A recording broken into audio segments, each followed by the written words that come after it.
साथीहरू यहाँनिर स्क्रिनमा देख्न सक्नुहुन्छ यो नेपाल आयल निगम लिमिटेडको चाहिँ कर्मचारी आवश्यकता सम्बन्धी सूचना प्रकाशन भएको छ। यो चाहिँ आजको गोरखापत्र मिति 2079 कार्तिक 4 गतेको गोरखापत्रमा प्रकाशन भएको हो।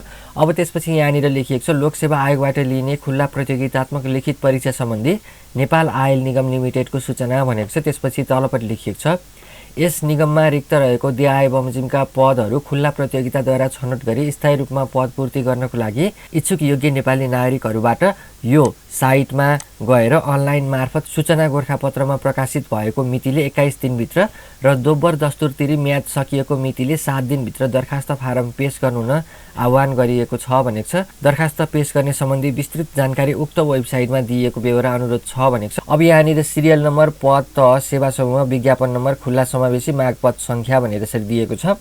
अब यसमा चाहिँ पहिला 1 नम्बरमा चाहिँ निर्देशक तह 10 भनेको छ। यसमा चाहिँ महिलामा 1 जना भनेको छ। अब यसको आवश्यक न्यूनतम शैक्षिक योग्यता चाहिँ कुनै पनि विषयमा स्नातकोत्तर गरेको, नेपाल सरकार वा नेपाल सरकारको स्वामित्व रहेको कुनै सङ्गठित संस्थामा अधिकृत स्तरको पदमा कम्तीमा 7 वर्षको अनुभव प्राप्त भनेको छ। त्यसपछि 2 नम्बरमा प्रबन्धक मेकानिकल तह 8 भनेको छ। प्राविधिक इन्जिनियरिङ यो अब महिलामा 1 जना भनेको छ।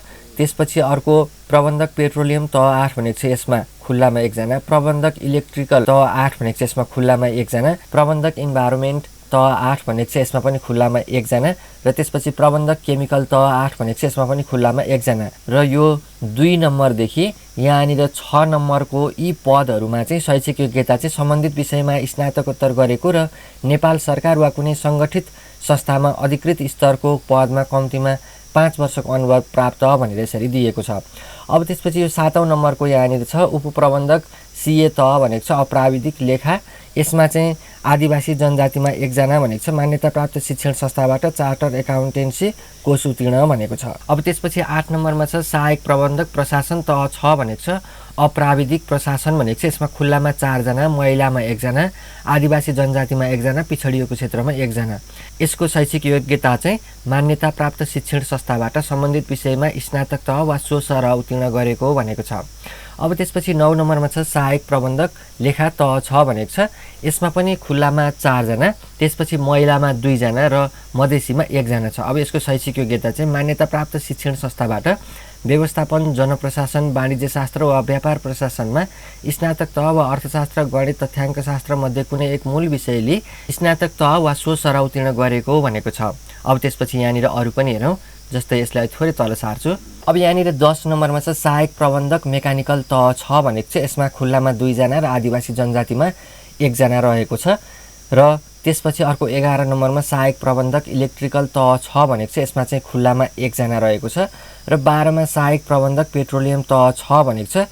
यसमा चाहिँ प्राविधिक इन्जिनियरिङ आदिवासी जनजाति 1 जना। र यो 10, 11, 12 यो तीनवटै सिरियल नम्बरको यी पदहरूमा चाहिँ यहाँनिर शैक्षिक योग्यता चाहिँ मान्यता प्राप्त शिक्षण संस्थाबाट सम्बन्धित विषयमा स्नातक तह वा सो सरह उत्तीर्ण गरेको भनेको छ। अब त्यसपछि अर्को छ यहाँनिर 13 नम्बरमा सहायक प्रबन्धक ल्याब तह 6 भनेको छ। प्राविधिक ल्याब खुल्लामा 1 जना, आदिवासी जनजातिमा 1 जना भनेको छ। अब यसमा चाहिँ मान्यता प्राप्त शिक्षण संस्थाबाट विज्ञान विषय अन्तर्गत केमिस्ट्री विषयमा स्नातकोत्तर तह वा सो सरह परीक्षा उत्तीर्ण भनेको छ। त्यसपछि 14 नम्बरमा छ सहायक प्रबन्धक कम्प्युटर आइटी तह 6 प्राविधिक विविध। यसमा चाहिँ आदिवासी जनजातिमा 1 जना भनेको छ। मान्यता प्राप्त शिक्षण संस्थाबाट सम्बन्धित विषयमा स्नातक तह वा सो सरह उत्तीर्ण गरेको भनेको छ।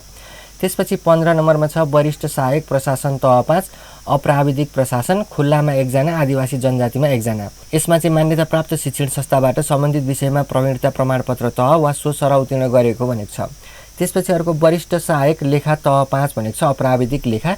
यसमा खुल्लामा 1 जना, महिलामा 1 जना, आदिवासी जनजातिमा 1 जना। यसको शैक्षिक योग्यता चाहिँ मान्यता प्राप्त शिक्षण संस्थाबाट व्यवस्थापन, वाणिज्य शास्त्रमा प्रवीणता प्रमाणपत्र तह वा अर्थशास्त्र, गणित, तथ्याङ्कशास्त्र वा जनप्रशासन मध्ये कुनै एक मूल विषयले प्रवीणता प्रमाणपत्र तह वा सो सरह उत्तीर्ण गरेको भनेको छ।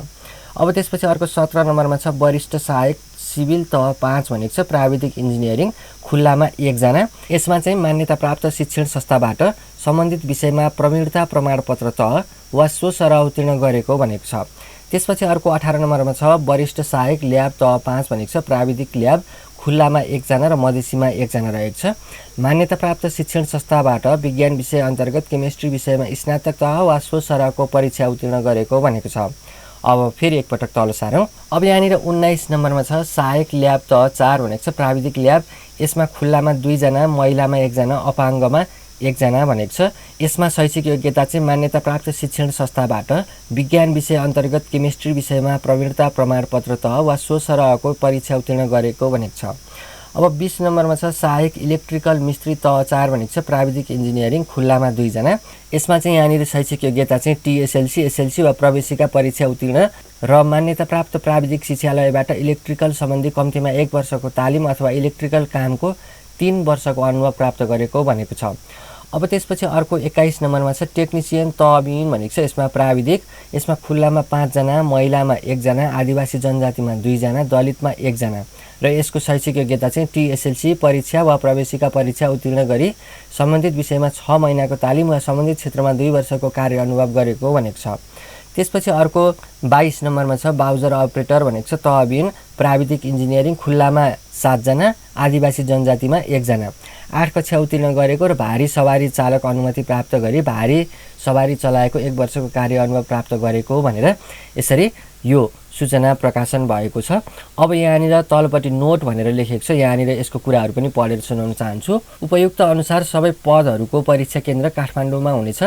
सबै पदहरूको लिखित परीक्षा लोकसेवा आयोगबाट लिनेछ। लिखित परीक्षा कार्यक्रम लोकसेवा आयोगबाट प्राप्त भए पश्चात प्रकाशन गरिनेछ भनेको छ। त्यसपछि यहाँनिर 2 नम्बरमा यो उमेरको हद सम्बन्धी जानकारी छ, यसलाई मैले पढिनँ, तपाईँहरू हेर्नु होला।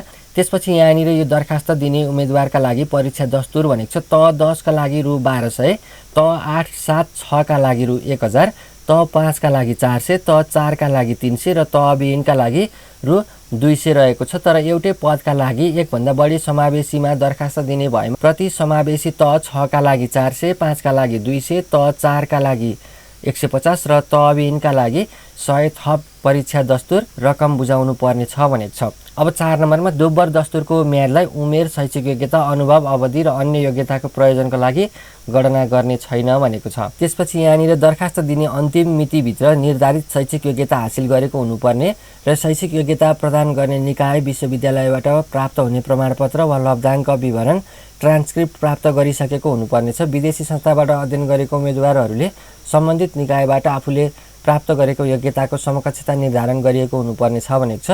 पाठ्यक्रम निगमको वेबसाइट www.noc.org.np मा गएर तपाईले सिलेबसमा जानुभयो भने त्यहाँबाट प्राप्त गर्न सक्नुहुनेछ। दरखास्त साथ आवश्यक न्यूनतम शैक्षिक योग्यतासम्मको प्रमाणपत्रहरू पेश गर्नुपर्नेछ।